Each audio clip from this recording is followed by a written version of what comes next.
Oh, okay. I look tired. Well, it's early morning. So I have a story to tell you. Okay. Last summer, well, this summer, we went to Illinois. We went to Hillsboro, Illinois, and we stayed there. And everything went mostly pretty good. We'll probably go again. I think I pointed it out to you once, but I didn't point it out very much. There was a big neon sign on this building that is a church, but it doesn't look like a church. Yeah. It's near the courthouse. And it says, "The world needs God." I don't remember it. So I'd heard so many people say that, oh yeah, some person from Chicago. You know, it's never somebody in the community. They can never imagine that somebody there would be upset by it. Because that sign used to be on the courthouse. Right. And I heard so many people say, like, oh yeah, years ago, some person from Chicago came here and told us we can't do that anymore. And, well, turns out it was somebody living in the town that contacted the ACLU. Oh, what a surprise. Okay. So then people, I look up the old articles. Because, like, I was sitting in bed. You'd gotten up, made the coffee, and I was sitting there. I was thinking, like, what are some things I should search up before I get up? And I was like, you know what? I never actually looked that up. Turns out it wasn't that long ago. It was like 1996.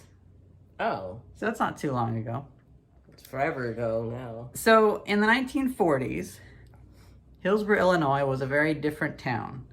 I mean, I have firsthand accounts that there was a big sign out the front of the town saying no Negroes allowed. And you kind of get that sense still from a few people when we went there. They gave us some issues. Yeah. Overall, things have improved. But in the 1940s, they had a sign, some Bible group, some lady just got really uppity, as people out there do, and was like, we need a sign on the courthouse that says the world needs God. In fact, I'll pull up a picture of it to jog your memory. Yeah, I don't remember this. Oh. Isn't that weird and gaudy looking? Oh.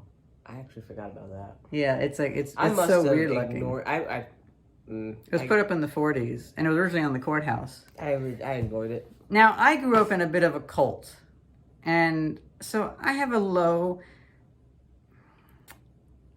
a high sensitivity to this cultish Christianity stuff. And so I really don't like it whenever this stuff is on the county courthouse. It rubs me wrong. Yeah. And, you know, people back then, some of their legal arguments, as soon as the ACLU got involved, they were like, well, it's not religious. It's just to do good things. It's funny how they say they really care about it, but it would be like, oh, it's called the Constitution. It's just paper. You don't have to get rid of it. And, you know, we could just put it in a closet somewhere. This stuff that people supposedly feel very strongly about, whenever it comes to the argumentation, they're always like, that's nothing. You can ignore it. And clearly they don't have any actual strong morals, so just say anything. So the court case started in 1993, and I'll link an article that just has that sickening romanticization of small town America. But it romanticizes the backwardsness of it. Like it talks about in 1947 or whatever, whenever the lady went to the courthouse and proudly stood and said, we need a sign on the courthouse that says the world needs God, or whatever it was. And it's a little bit of a blast from the past. I'm so glad I moved away from there. But I'm also so glad that people are actually doing a good job out there to improve things. But a lot of people still just don't get it. That's not right. Another argument they had is like, well, we have in God we trust on the money. Only since 1955. Yeah. And I don't like that either. We have the Pledge of Allegiance. You know, it's like, well, if we're going to use that as a slippery slope, because they're using it as a slippery slope. They are. Well, then why don't we just tattoo it on everybody? Oh, don't give them God is your owner. Ugh. That's kind of how I feel about it. And you know, I've been through the ringer with these crazy Christians. That's what they end up doing. They might not realize it, but that's what they end up doing. And I just hate this idea that, you know, everybody in a town like Hillsboro, Illinois, they think that they know everybody there and everybody agrees with them. It's like, well, no, some people do disagree with you. Like, there had a similar issue in Taylor Springs when I lived in Taylor Springs, where somebody was like, oh, some people that moved here from probably Chicago or something like that. Turns out they moved here from a different house, so they'd been living there. Where they got upset about how we do things down here. It's like, why are you such a fucking snowflake about that? Why is it that you try to alienate anybody saying they're not from here whenever they are from here? And they'll use any type of character assassination they can. They'll even say by race or something like that. I know of one count where somebody was Native American. They said, well, this immigrant. It's like, no, this is like that common thing. Like, how can you fall for that? That is, by this point, you need to not fall for that. Because you have to just say, like, no, his family's been here a long time. You have to understand that. And I just thought it was really interesting to finally read that, because people are still so sour. I mean, granted, this is a town where when I worked at the McDonald's, one time I was cleaning the countertops, and I had a guy that was standing in line. I don't think anything prompted it, but he was just like, Jesus fucking Christ, I hate Jimmy Carter. It's like, whoa, this is 2012. He's been gone. Yeah. I mean, he's not dead. He's still not dead, I hope. But it's like, wow, okay, I mean, wow, just that simmering hatred. Wow. That's quaint. Yeah, that is just, this is why I moved to an area where more is going on. Because this is what happens when you don't have a pizza shop on the corner. Mm-hmm. You have to go to Walmart and eat your weird frozen foods, and then you just like bicker with each other about, the Bible or whatever. Meanwhile, out here, we're like, let's go get a pizza. Yeah. I mean, we can't really afford a pizza, but we can go for a walk and we can see all the stores and stuff. Like, we can go to the mall and look at all the windows and then be like, we're never going to buy that. What a waste of money. But we can still do stuff. But out there, you can't really do stuff except for just complain about each other. And the character assassinations that people do, just saying like, oh, this person isn't from around here. Or also how they will take a... like, one common thing is there's like this fear that people from the city will come out there. And so the town will buy up houses. This happened in Panama, Illinois. The town will buy a house from somebody who dies, and they'll demolish it just to keep anybody from coming in. Well, they're just making themselves the future forests of America. They're not working very well at, like, one time they didn't catch the house. And the lady's sons sold it to somebody, and guess who the horrible person is that moved in? Some journalist that actually has a nice job and writes nice articles about local restaurants and stuff at the Hillsboro Journal News. What are you afraid of? Yeah, she moved here, and that she moved there. I almost said here. She moved there from like the St. Louis area, and they're a nice family. But people have this fear and this regression, and it's honestly, if they can't overcome it, it's gonna hold them back. And I find it interesting how there is still people so sour about that sign.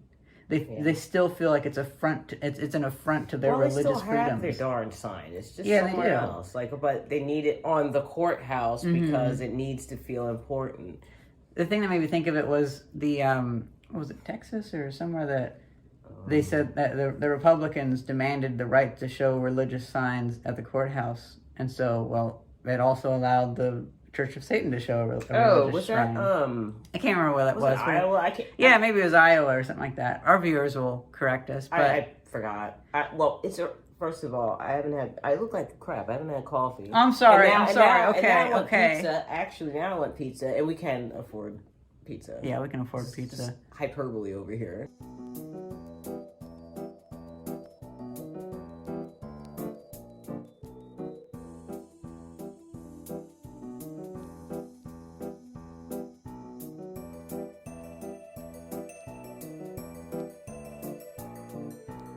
Well, I was thinking,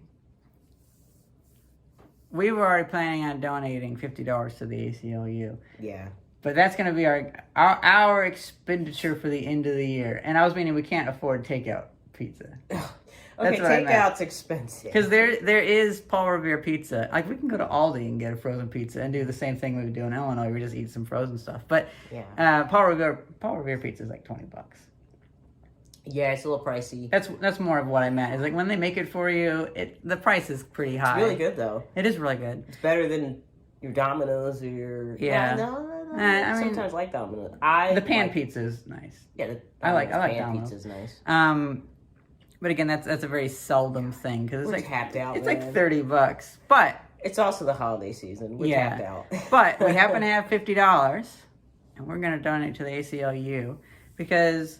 I have even though I fight a war against rust and wood rot, I still want there to be people that fight against, what's the civil asset forfeiture? Where the police are just like, oh, it's nice money you have that you might spend on drugs, so it's mine now. Yeah, Because that's a thing. A lot of people don't realize that's a thing. Go watch Steve Leto if you really want to know about it. Yeah. That is a thing. Mm-hmm. It's also a thing that somebody can take over a small business just by filing a report with a quarterly earnings report before them, and all of their VIN numbers on their vehicles and everything can be switched over to them. All their buildings. People have lost their entire businesses that way. I know several people who don't believe that. That is literally something that happens. Even the courthouse won't believe you. That's the problem. It literally happens. Oh, well, you can get arrested, apparently, for your bar being in the way of the cops crashing into it. Oh, yeah, that was the St. Louis thing. I don't know what happened there. The cops crashed into the bar, then put the owner in handcuffs. Well, St. Louis is weird. And it's not necessarily the people that are weird. It's the bureaucracy that's weird. It's the people in charge that are the gangs in power, as I'll call them. Sure. They really need to sort their stuff out. I've heard weird stories that they're trying to demolish entire city blocks to move all the legislative buildings closer to the city center. It's I mean, shouldn't the city center be something for, I don't know, people? Kind of like have, I don't know, have like a Macy's or some kind of building or something like that. No. We gotta go about our legislature and all the paperwork we can push. Yeah. There's still so much paperwork. So yeah, I just wanted to tell that little story to you. I thought I'd tell that to you guys about it's so weird and regressive out there. I don't know how to say it. It's actually funny because they're also trying to come into the current time. It's really they are. weird. Some people, because like for instance, I don't mean to be overly negative. I kind of woke up a little angry about like my upbringing and being stuck in like crazy Christianity. So maybe I'm hitting it a bit hard, but I